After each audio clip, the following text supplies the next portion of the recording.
वो तो कर गया मैं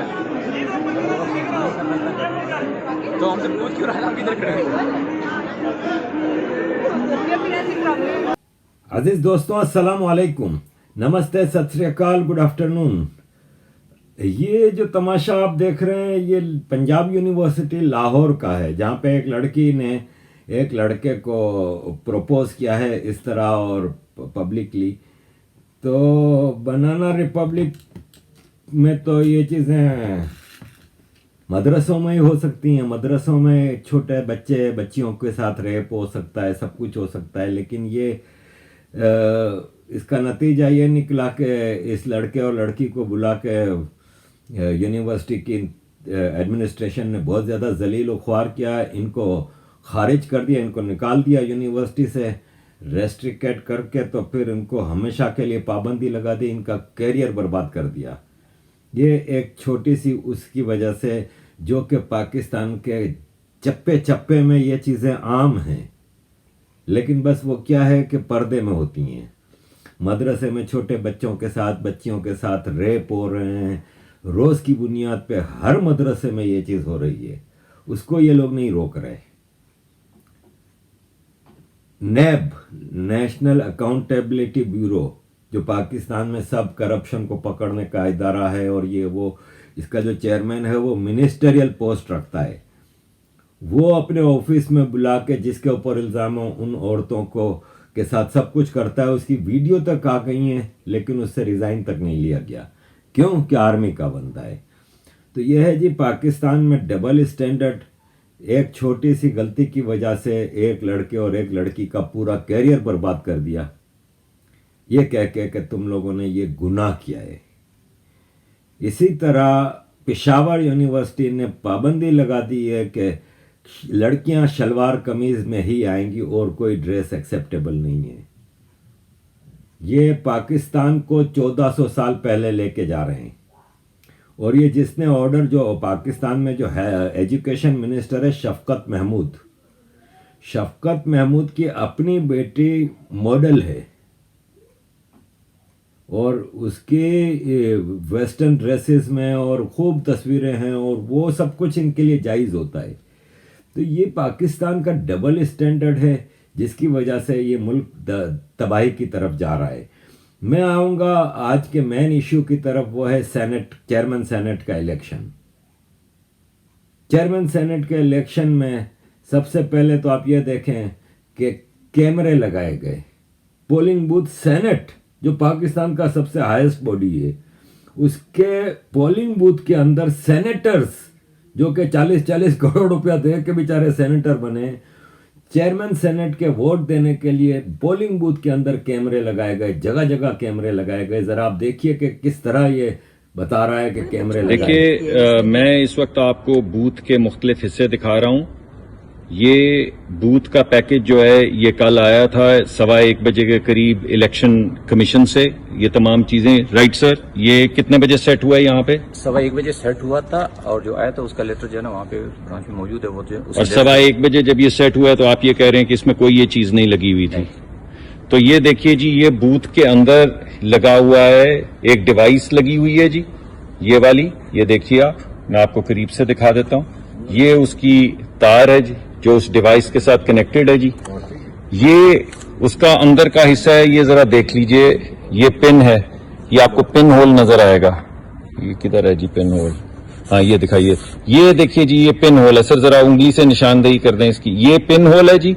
ये बिल्कुल उस जगह पे है जहां पे कैमरे की स्टैंप लगनी थी, और ये वो डिवाइस है, वो कैमरा है गालिबन, जिससे वो रिकॉर्ड होना था कि किसने किसको वोट दिया है।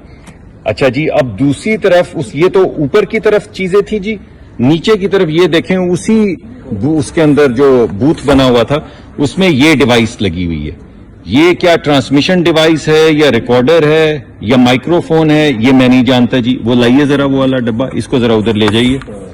ये देखिए जी, ये देखिए जी, ये दोनों डिवाइसें ये इस तरह कनेक्ट होती हैं। जरा कनेक्ट करके दिखाइए जी। अब वो जो ये है जी डेमोक्रेसी इन पाकिस्तान। लेकिन freedom house, Swedish institute, American institute, Canadian parliament, British parliament, west का सारा मीडिया कहां पे लगा हुआ है? जहां की डेमोक्रेसी पे कोई उंगली नहीं उठा सकता इंडिया की, लेकिन उसके बारे में कि नहीं वहां तो इलेक्टोरल डिक्टेटरशिप आ गई है, तो फलान है, तो ढुमकान है। लेकिन ये देख लेना यहां पे, अब आप ये देखें, मसदाक मलिक, ये भी एक सेनेटर हैं, ये आपको बताते हैं।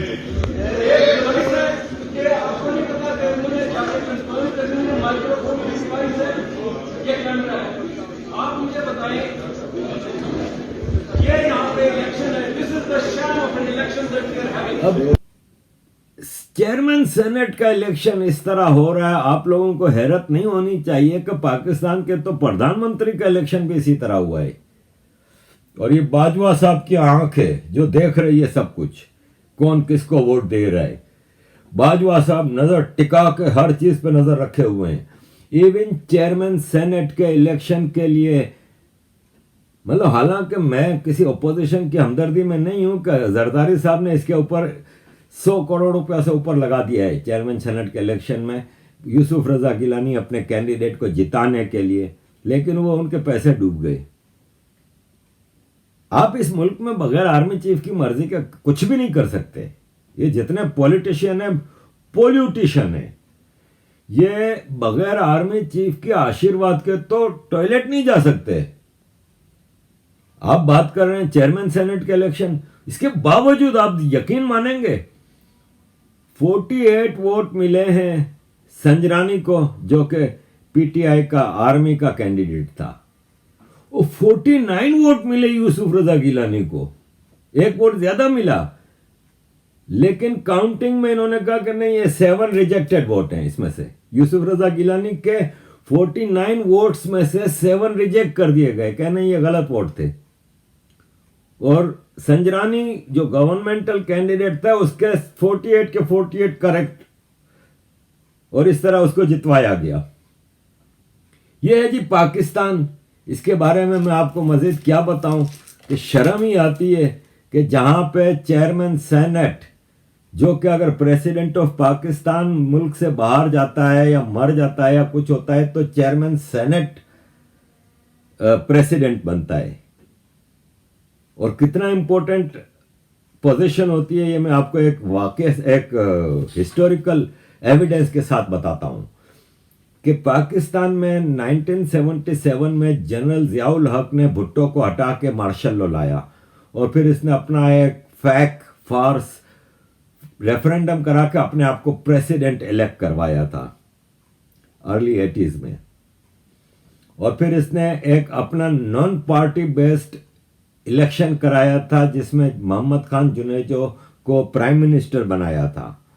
और फिर 1988 में इसने उसी प्राइम मिनिस्टर को सैक कर दिया, और इसने पार्लियामेंट में उसी प्राइम मिनिस्टर से पहले ये अमेंडमेंट लाया था कि प्रेसिडेंट जब चाहे पार्लियामेंट को सैक कर सकता है, प्राइम मिनिस्टर को हटा सकता है, सब कुछ कर सकता है। उसी कॉन्स्टिट्यूशनल अमेंडमेंट, जो कि 8th अमेंडमेंट के नाम से मशहूर थी, उसका फायदा उठाते हुए president of Pakistan general Ziaul Haq ने अपने ही hand picked prime minister Mohammad Khan Junejo को सैक किया, पार्लियामेंट डिसॉल्व कर दी, नए इलेक्शंस का ऐलान किया। और इसको किसी ने बताया था कि उस वक्त इसको खतरा था बेनजीर भुट्टो से, जो वापस आई थी पाकिस्तान 86 में। तो किसी ने इसको बताया कि बेनजीर भुट्टो की शादी हुई है अभी आसिफ जरदारी से, और वो प्रेग्नेंट है, और उसकी एक्सपेक्ट डिलीवरी का टाइम जो है वो सितंबर है या ऐसा ही कुछ जो टाइम बताया था। उसने उसी दौरान का इलेक्शन ऐलान कर दिया नया। लेकिन उसी साल अगस्त 1988 में 17 अगस्त को जियाउल हक का हवाई जहाज उड़ा दिया जाता है, और वो मर जाता है कुत्ते की मौत, उसके चिथड़े उड़ जाते हैं, उसका कोई बॉडी पार्ट नहीं मिलता। तो प्रेसिडेंट ऑफ पाकिस्तान जियाउल हक मर गया, तो चेयरमैन सेनेट उस वक्त गुलाम इसाक खान था, एक ब्यूरोक्रेट था जो अयूब खान, याया खान सबकी हुकूमतों में रहा है। जियाउल हक की टोटल हुकूमत में फाइनेंस मिनिस्टर और सब कुछ रहा, तो वो चेयरमैन सेनेट था। तो चेयरमैन सेनेट की हैसियत से he became president of Pakistan. और उस वक्त पाकिस्तान में कोई इलेक्टेड गवर्नमेंट नहीं थी, नए इलेक्शन होने वाले थे। जनरल असलम बेग पाकिस्तान के आर्मी चीफ बने, उस प्रेसिडेंट ने फिर इलेक्शन कराए 88 में, जिसमें बेनजीर भुट्टो, जिसने एक फेक खबर उड़ाई थी अपनी प्रेगनेंसी की, और वो इलेक्शन से 2 महीने पहले बिलावल भुट्टो पैदा हो गया था और वो फिर अपनी कैंपेन चला सकी थी और वो इलेक्शन जीत के प्राइम मिनिस्टर ऑफ पाकिस्तान बनी। उस गुलाम इसाक खान को फिर प्रेसिडेंट इलेक्ट करवाना पड़ा, क्योंकि असलम बेग ने जब chief of army staff Aslam Beg ने बेनजीर भुट्टो को गवर्नमेंट दी थी तो कंडीशंस रखी थी कि गुलाम इसाक खान को तुम प्रेसिडेंट इलेक्ट कराओगी, तो वो चेयरमैन सेनेट प्रेसिडेंट बना था। फॉरेन मिनिस्टर जियाउल हक का जो साहबजादा याकूब खान, एक अनदर आर्मी जनरल, वो था, उसको बेनजीर भुट्टो को भी उसी को कंटिन्यू करना पड़ा। अमेरिका में सफीर तो ये तो वो तो सब आर्मी की मर्जी से बेनजीर भुट्टो ने टोटल सरेंडर कर दिया था just to become prime minister. 20 महीने के अंदर गुलाम इसाक खान जो चेयरमैन सेनेट से होता हुआ जो प्रेसिडेंट बन गया था, उसने बेनजीर भुट्टो की हुकूमत को सैक कर दिया।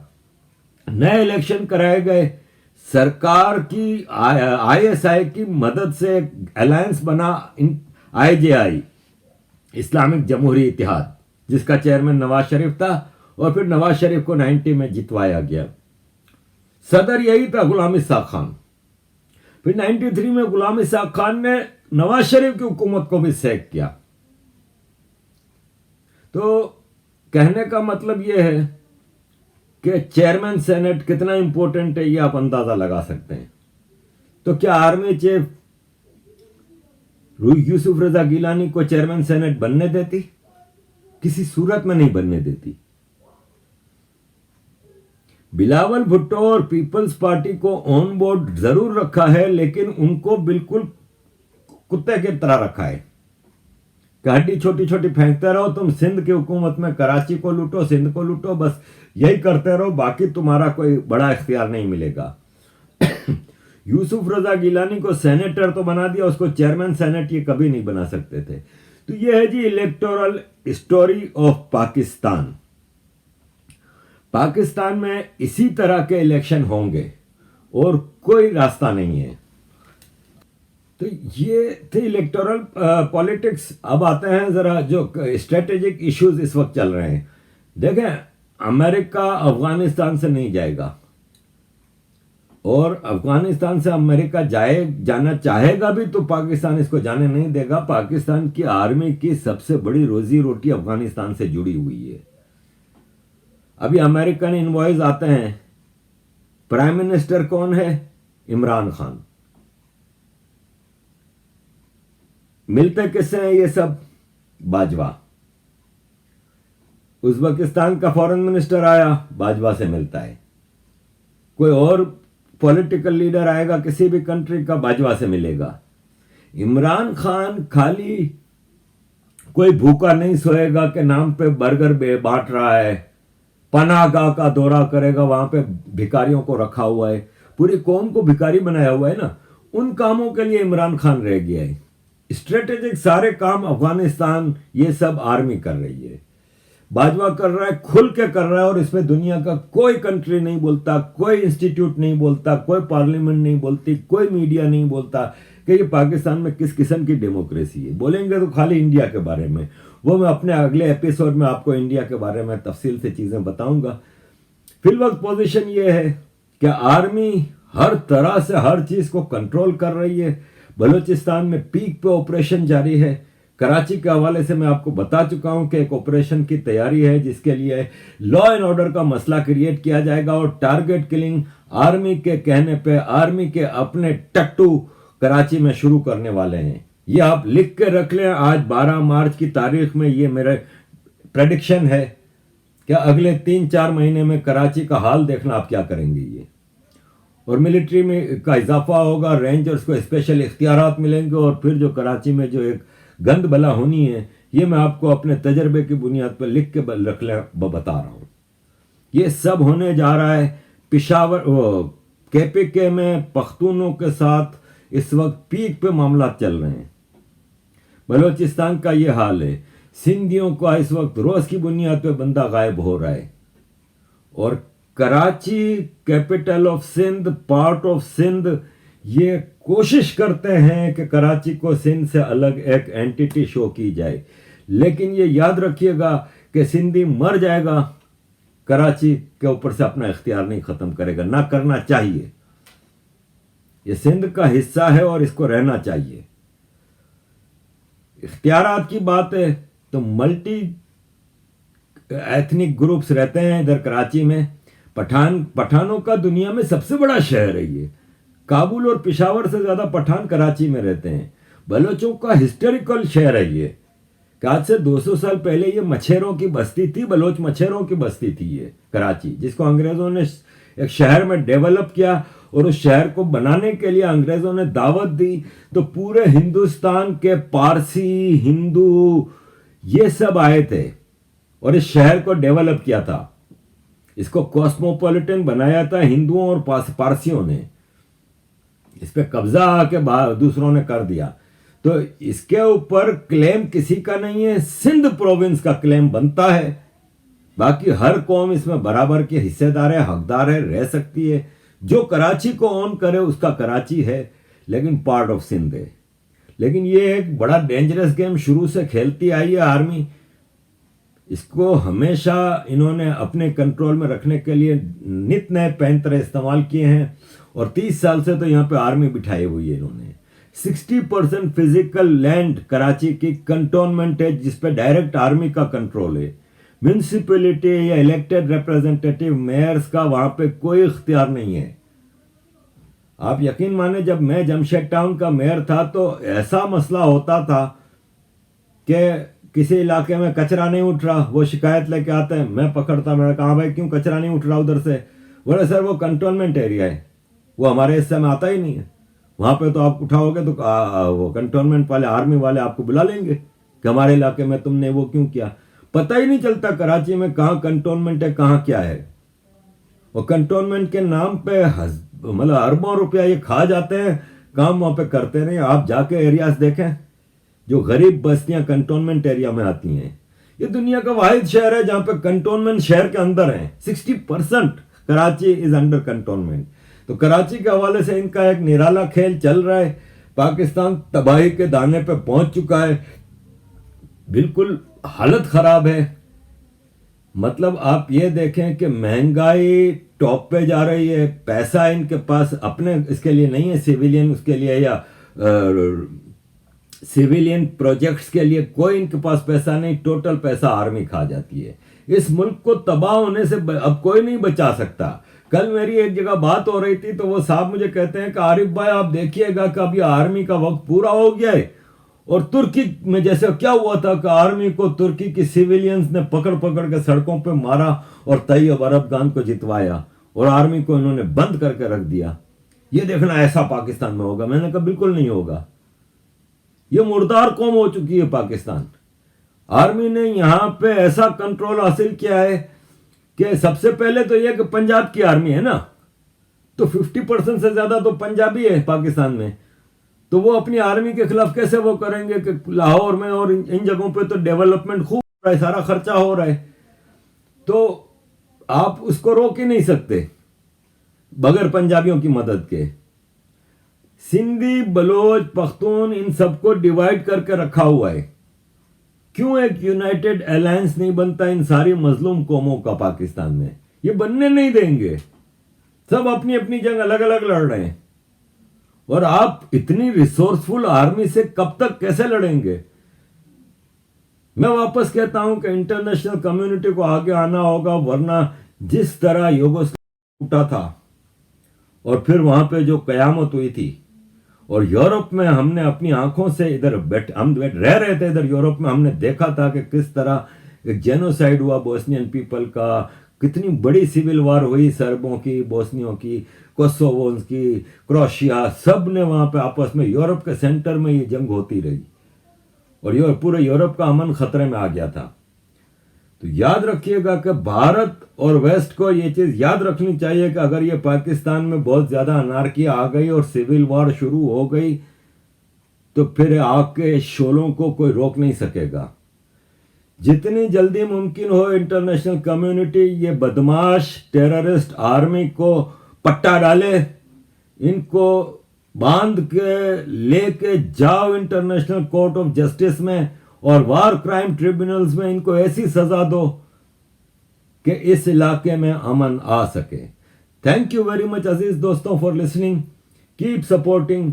जय हिंद, जय श्री राम, वंदे मातरम। मैं यहाँ बाहर बैठा कुछ काम कर रहा था और सडनली न्यूज मुझे पता चली कि वो जो हाई कोर्ट हैं उन्होंने जो अपील की गई थी फ्रॉड की सेनेट के इलेक्शंस को लेके, जहां पैसे वीडियो में देखे गए दिए गए, उसके ऊपर उन्होंने डिसीजन दे दिया है, क्योंकि ये सारा चक्कर था सेनेट में जो दगल फसल हुई और यूसुफ रजा गिलानी को नाअहल करार देने का। सो रिजल्ट हमारे सामने आ गया है कि उन्होंने कहा है जी कि ये दोनों गंदे लोग हैं, पैसे लेने वाले देने वाले, और ये मोरालिटी का इशू है, सो मोरालिटी पे हम जजमेंट नहीं दे सकते। सो मोरालिटी का इशू आ गया है, और अगर अदल और इंसाफ का इदारा मोरालिटी पे डिसीजन नहीं देगा तो फिर कौन देगा? इसलिए कि ये मुआशरा तो मुहज्जब हमारा अनफॉर्चुनेटली रहा नहीं, क्योंकि यहाँ पे चोरों की वाह है।